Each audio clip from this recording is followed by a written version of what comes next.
In today's video, I'm going to be going over the key fundamentals to build the most amount of muscle possible.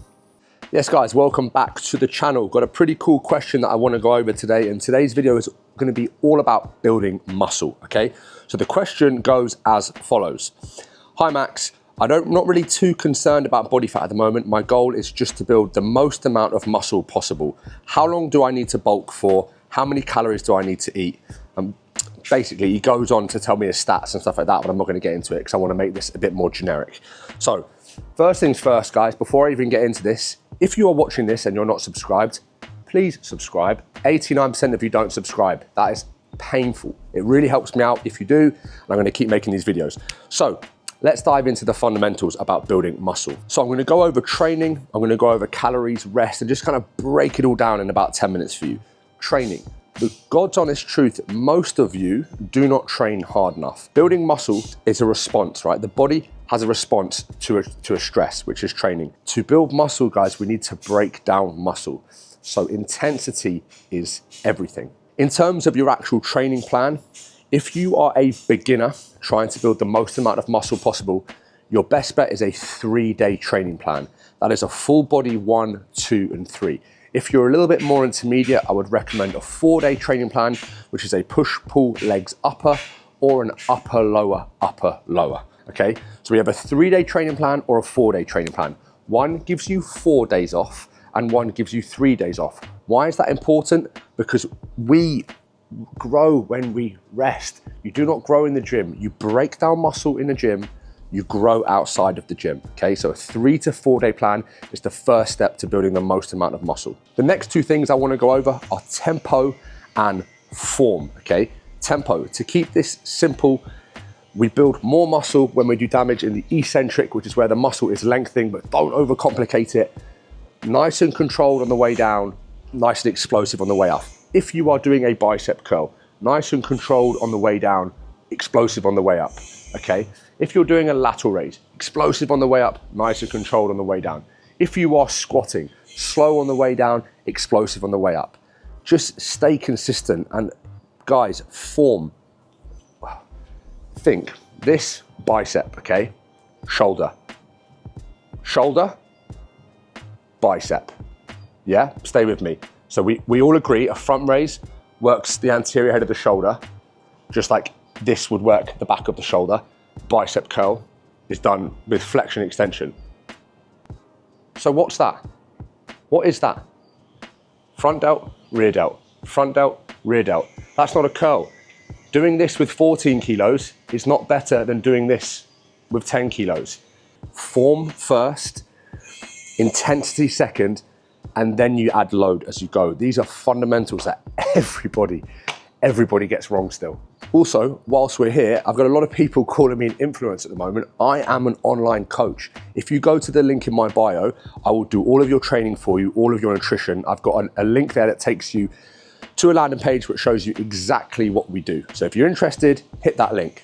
Another key fundamental when it comes to building muscle is getting stronger over time. So this also comes down to following a training routine for the same time. Too often, people change their routine every 5 minutes. One day it's push-pull legs, then it's a 5-day split. Then we're full body, then we're a powerlifter, then we're a CrossFitter, and then we're training for a Hyrox. But you also want to build muscle at the same time.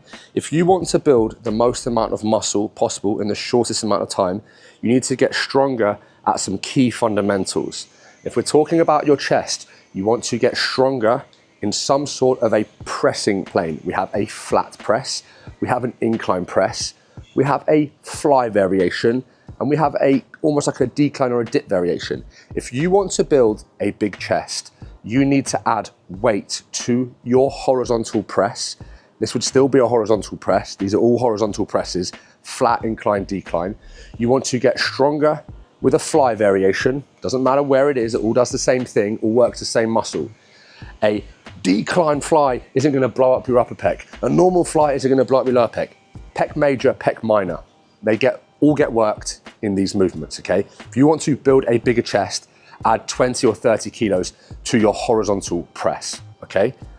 With your shoulders, if you want to build bigger shoulders, add weight to your overhead press, add weight to your lateral raise, add weight to your rear delt fly. pretty straightforward. If you want to build a bigger back and it's very straightforward.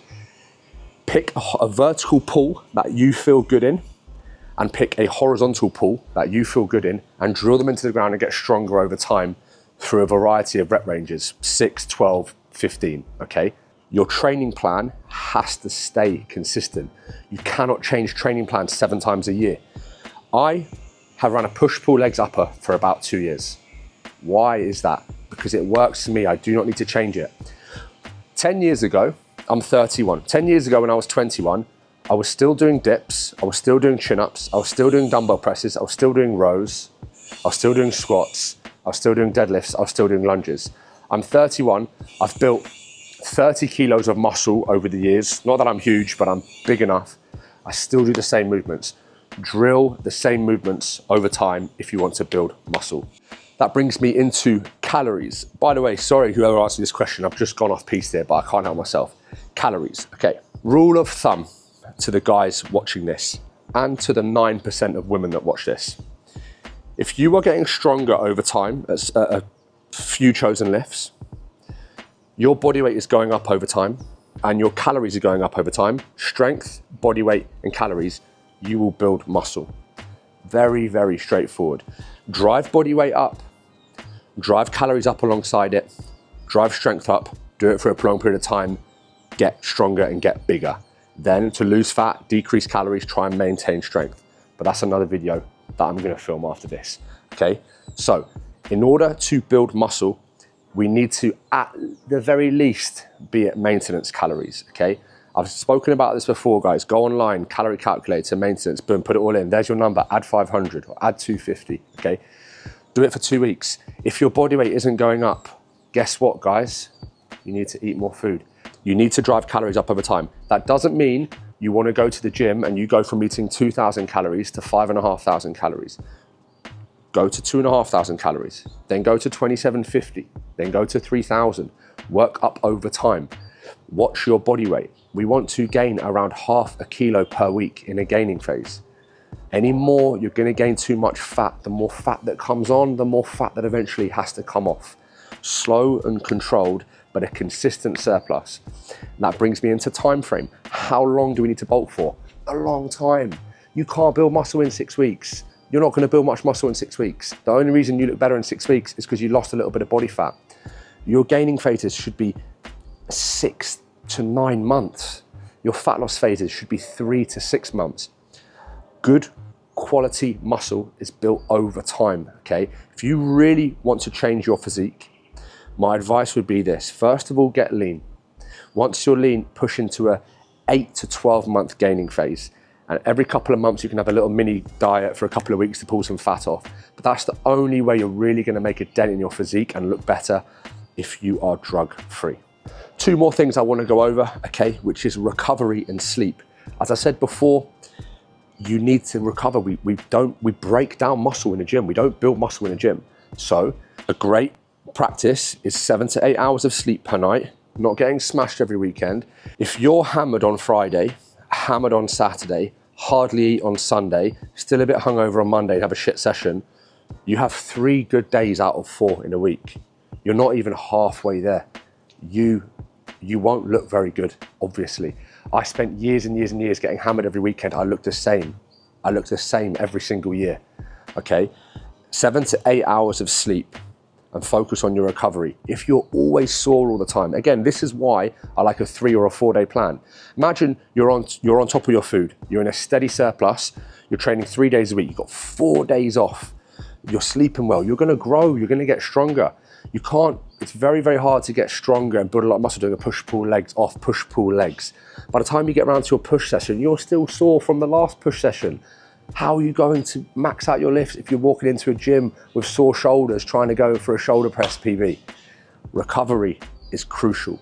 Last but not least, because this video is dragging on now, I want to talk about supplements, okay?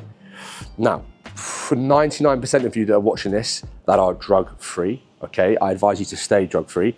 Creatine monohydrate, 5 grams a day for men, 3 grams a day for women. You don't need to load it doing 10 grams a day. You simply finish the product quicker and have to buy more. It's just a marketing tool.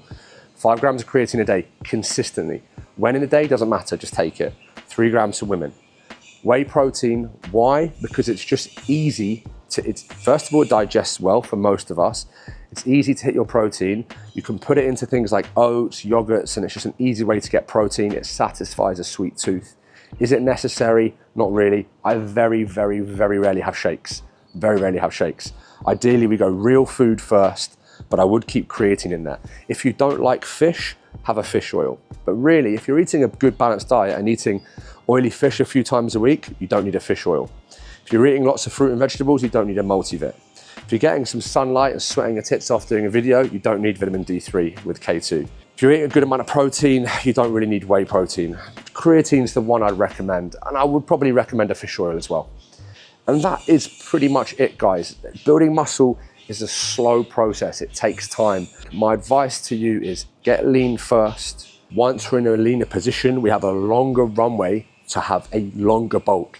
If you're already 18 to 20% body fat, then you push your calories up, and after 4 weeks, you're looking even fatter, your bulk is over. You cannot bulk and go into a gaining phase unless you are lean first. Guys, if you found this video helpful, give it a like. Remember, any comment you leave, I will make a video on these. I get my ideas from you guys, leaving them in the comments. Like, subscribe, all that good stuff. See you in the next one.